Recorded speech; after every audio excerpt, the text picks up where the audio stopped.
The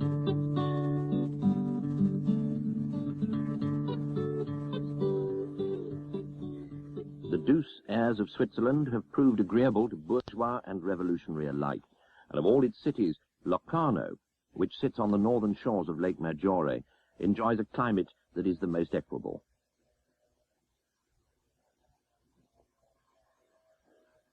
For the last 12 years, it has been the home of Erich Fromm, psychoanalyst and philosopher. 78 years old, Fromm left his native Germany for America with the advent of Hitler, and is the author of many books which dwell upon the human condition. The strict Freudianism of his earlier years was tempered by a feeling that there were external as well as internal currents. In a book called To Have or To Be, published this week, Fromm proposes that there are two styles people use to prove that they are themselves: to add themselves up in terms of what they possess, or to use themselves up in a process of being. Did the first option have disadvantages? Well, I would say at first, what I have I can lose.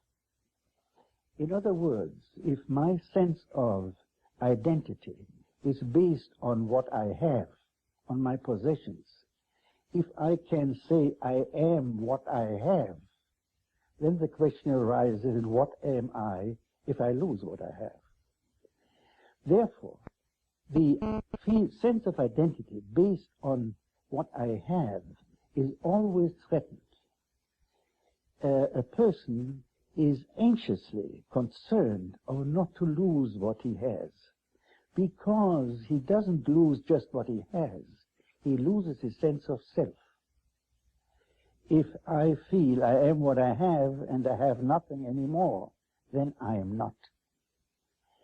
And that sense of identity, which is based on to be, is entirely different, because that can never be taken away from me except if I'm insane or in some peculiar circumstances. I feel, I see, I love, I am sad. All these human experiences, which can be expressed in verbs, are human activities which are not dependent, which cannot be lost or destroyed.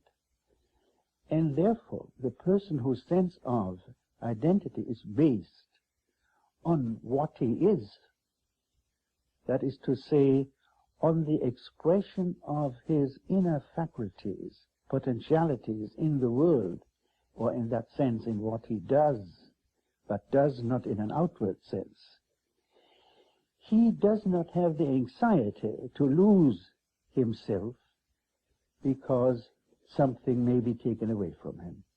He is really free from that danger. It's perfectly clear to me that the being, as you speak of it, is a process of the quittance of self, and you refer to authority as one of them most admired. The one that you most admire is Master Eckhart. Another, I think, is Marx. And I'm wondering if the source of your book, your thinking in To Have and or To Be, finds any source in Marx. Well, in fact, the whole concept of having and being, in the way I find it, stems for me from Marx. Perhaps I can read just one sentence from Marx. He said, "The less you are and the less you express your life, the more you have, and the greater is your alienated life. Everything the economist takes from you in the way of life and humanity, he restores to you in form of money and wealth."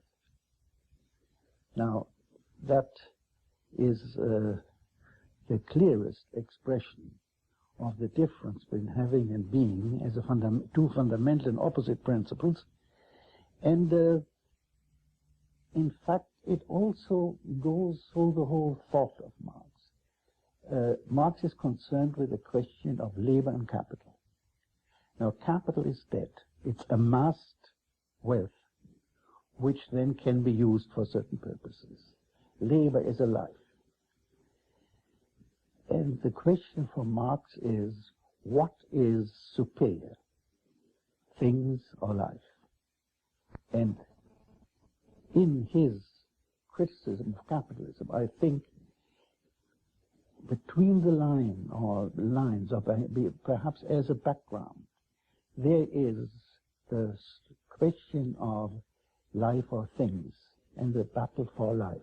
It just passed through my mind as I was reading that whether you also, in condensing reality into the ideas you write down on the page, in incorporating them into your theories, whether in a way you weren't also trying to have reality. This book I wrote, To Have It To Be, while I am writing it, I'm fully in it. When it's finished, it doesn't interest me anymore. I don't read it anymore. I'm occupied with new ideas. It bores me in the last analysis, because it is not, I don't consider it, I don't feel about it. This is my book that I wrote. But so these are ideas which I once wrote down, and I'm not really interested anymore. I'm interested in things I'm thinking now, and also without really, it's making a great difference whether that's something to be published or not to be published. And then almost as a rebuke for that thought, that first thought, I felt that writing a book was a way of discharging yourself of yourself. Once the book is complete, you've completed the self, and once the self is, in a sense, complete, it can be forgotten. Actually, in writing a book, one struggles with a problem. One has oneself in some way or another. In writing the book, one clarifies something in oneself, and in publishing it, one hopes that this clarification might be useful to other people who deal with the same problem. One thing I would like to get absolutely straight. You don't, I'm sure, feel that there are such people who are entirely in the having mode and such people who may be entirely in the being mode. What I get at is that these two qualities coexist in the individual. Yes, they coexist, and the question is, like in so many other empirical matters, a matter of quantity, in what proportion it exists. Now, if one would imagine a person who is entirely in the mode of having, I would say he would be insane. And if we would imagine a person who is entirely in the mode of being, we would call him a saint. The saints are rarer than the insane people, unfortunately, but most of us are somewhere in between, and it is a matter of empirical analysis, which is not difficult to accomplish, to come to know what proportion, by and large, in a person is in the level of, or in the sector of having, and what in the sector of being.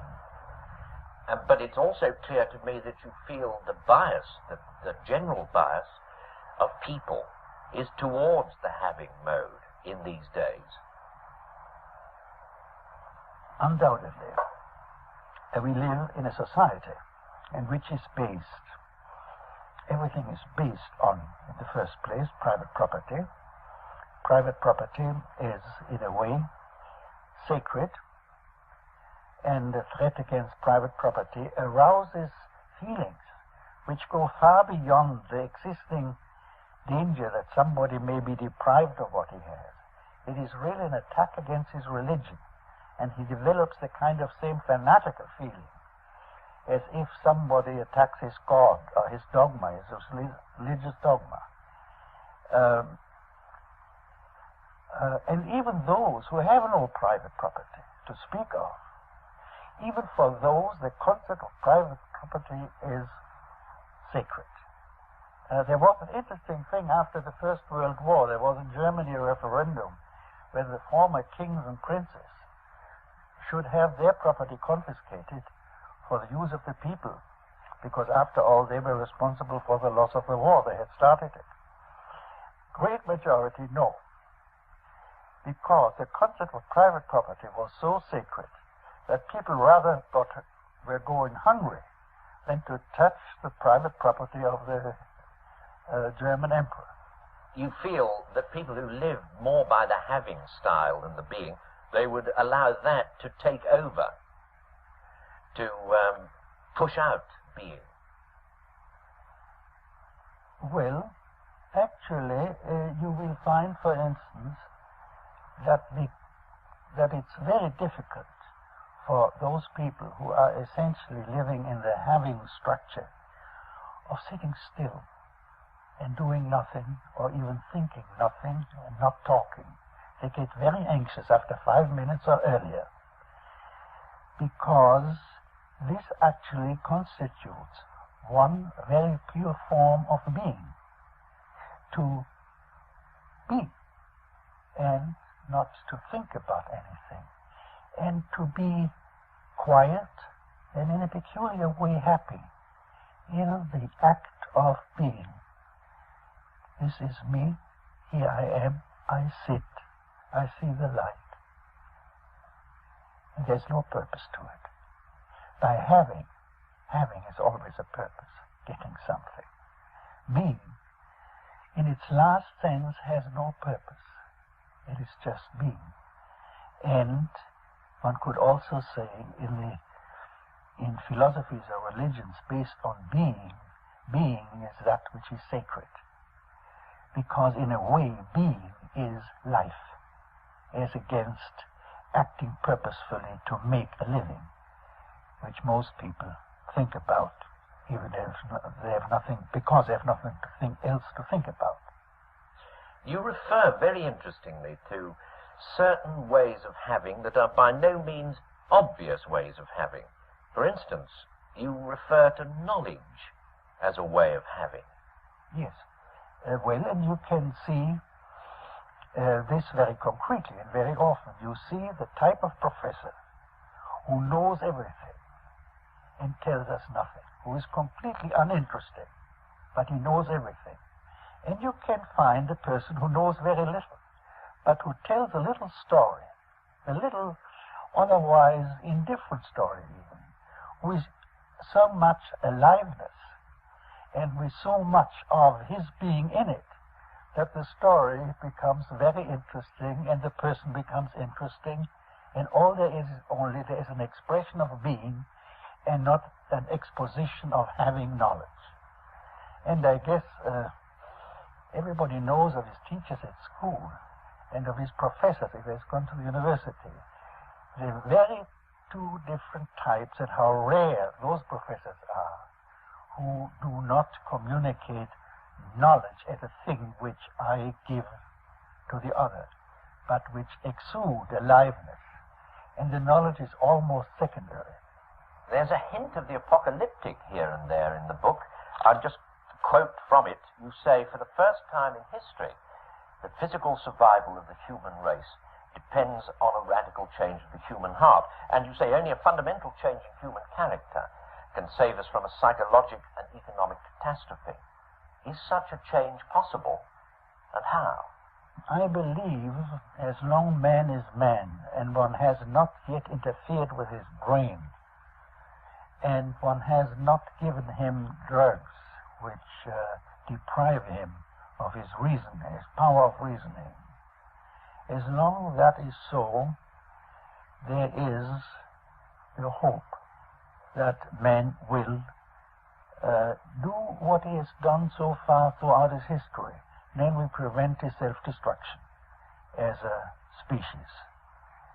But today we are perhaps, or not perhaps, we are in the situation that by continuing with a powerful technique and a powerless reasoning, we might bring it to a catastrophe which just wipes out the human species, which from a cosmical standpoint would not be a very important event.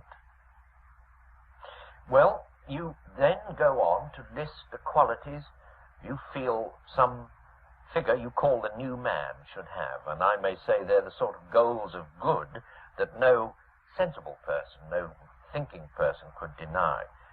But I wonder, when you list them, do you list them feeling you'll have more luck in getting them adopted than, say, did Master Eckhart or the Buddha or Jesus? Well, that is certainly a very good question. And I cannot give a good answer, because I'm very skeptical about having them adopted, and I certainly don't live in the illusion that I say something new which has not been said more powerful and more beautifully by other people. But I think in every situation, provided one is concerned with the future of man, everybody has to be a witness to the truth. An intellectual by writing, if he happens to be a writer, other people in other ways, and there I cannot believe that the percentage of hope counts. In betting, one may not bet on a horse which has only a 5% chance. In saving the life of a person, a whole apparatus is put into action to save a single life. When it goes in the question of life and death, one cannot count percentages. As long as there is life, there is only one thing to do: to shout and to try to make people more aware of where their illusions lead them into destruction. An interesting proposition you have in the book is what you call a supreme cultural council to advise government, citizens and politicians on what might be culturally desirable or undesirable. How would we find people adequate to serve on such a council? Well, I have thought about that. This is not easy. You cannot do it by popular vote.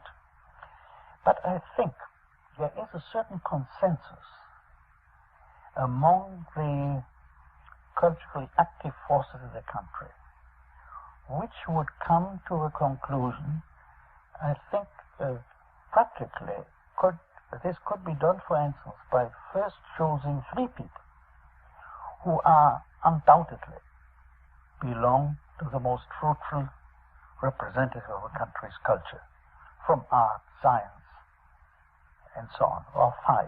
These 5 then would discuss whom they want to adopt, or some such method. But I don't think it's possible. It's impossible, because really there is a great deal of consensus, provided that it is made clear that people should not be excluded or included because they present a certain idea. But I think such a council would have great influence simply by the respect people have for it, provided a kind of group which evokes respect, not only scientifically or artistically, but in some way also humanly. Let us say Einstein was a man who was greatly respected, not just as a scientist, but also as a human being. So was Schweitzer, who was an historian, theologian. He was so many things, great, and a musician, and great in the things he did. And there was a respect for him as a person which his appearance gave, the atmosphere radiated gave. After all, people each person has really a certain, to speak in a very old-fashioned term, aura, a certain quality which he projects, his real self. Now, then he can try to hide that and put something else instead, which is fraudulent. But in the long run, I think people have the capacity to distinguish between that which comes from the real person and that fraudulent thing which he has built up. And sometimes the judgment of the people is quite precise. If you take the case of Nixon, before he ever got involved in what he did get involved, there was a general distrust of Nixon, and the sentence that one wouldn't buy a used car from him was used for a long time before there was any reason to have doubts about him. And I think that's the case in many ways. We also, I think, make judgments about another person, but we don't permit ourselves to be aware of them because it's not decent, it is not conventional. You may have a sudden impression, as happened to me, about a person. Suddenly you see in him, this man is a thorough swindler. Well, it has happened to many other people. Was a swindler. The person about whom I thought it was more than a swindler. It was a very destructive kind of a swindler. Well, when I saw him the first time, he talked exactly the language we expected would interest me, and I thought, well, quite a nice young man. But then I saw him one day before he saw that I was coming. And like that, I knew what this man was. And I think we all have this experience. And but we don't dare to be aware of what we know. We repress it. Perhaps I could say one word here about repression. Freud has always, Freud's concept of repression was that we repress our irrational strivings, as he thought mainly of a sexual nature. But I think, especially today, one can see the sexual strivings are not so particularly repressed, but what we do repress is the knowledge of the truth. We know much more than we admit, because if we admit to this knowledge, we are in a very uncomfortable situation, because then we see that most of what we hear is mere swindle, distortion, illusion, and that a word of truth is rare. And so we prefer to repress what we know, what the truth is, what the reality is, and I think that is today a much more important and damaging kind of repression than the one Freud was speaking about, the repression of sexual striving.